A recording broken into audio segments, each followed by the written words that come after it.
Hi everyone, right now I'm with James Sorbi of the White Eagle Lodge, and we are inside the Temple of the Golden Rose. And I'm going to step out and let Jane, would you mind giving us a tour? Quick tour. And oh yeah, that'd be wonderful. Yes, thank you, Mel. Well, I suppose that we should start with the title, the Temple of the Golden Rose. We understand that the Golden Rose is actually symbolic of the Christ light, the Christ love. So that seemed the perfect name to call this sanctuary. It's circular.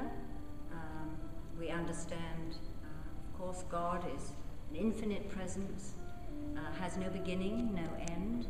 And so we sit in a circle where we're all joining together. No one is more important than the other. And then, I know when Bob moves around, we'll come to the depiction of the stained glass 4 angels of the elements. And here we start with the angel of the earth, of the air, of the fire, and of the waters. We know that we're all composed of those elements. And so it's giving an illustration of our makeup or our being.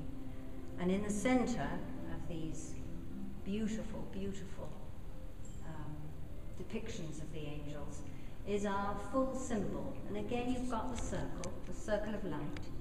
You've got the cross, which is not perceived by us as a cross of suffering. It's a cross really of surrender.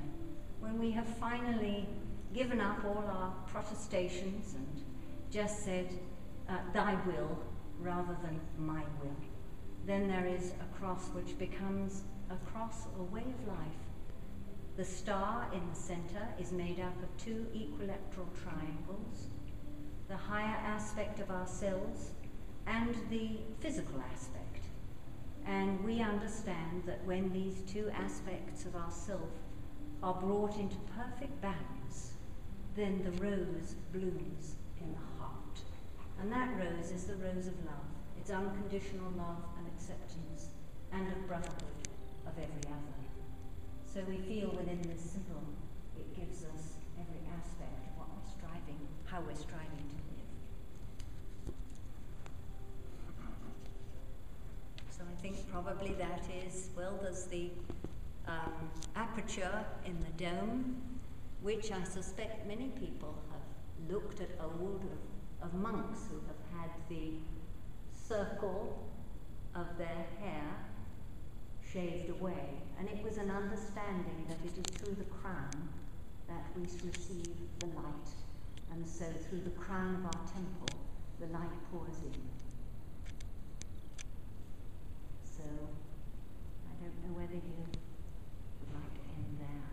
The central altar is rather as the dot within the circle. It is the very central and perhaps most holy place within the temple.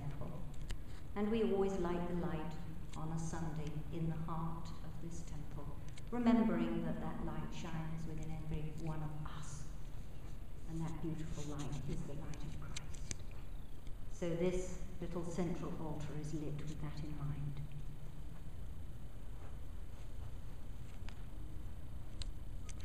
Concentrating on what we sometimes call the angelic presence that comes through the aperture of the temple and circles the temple according to the sunlight.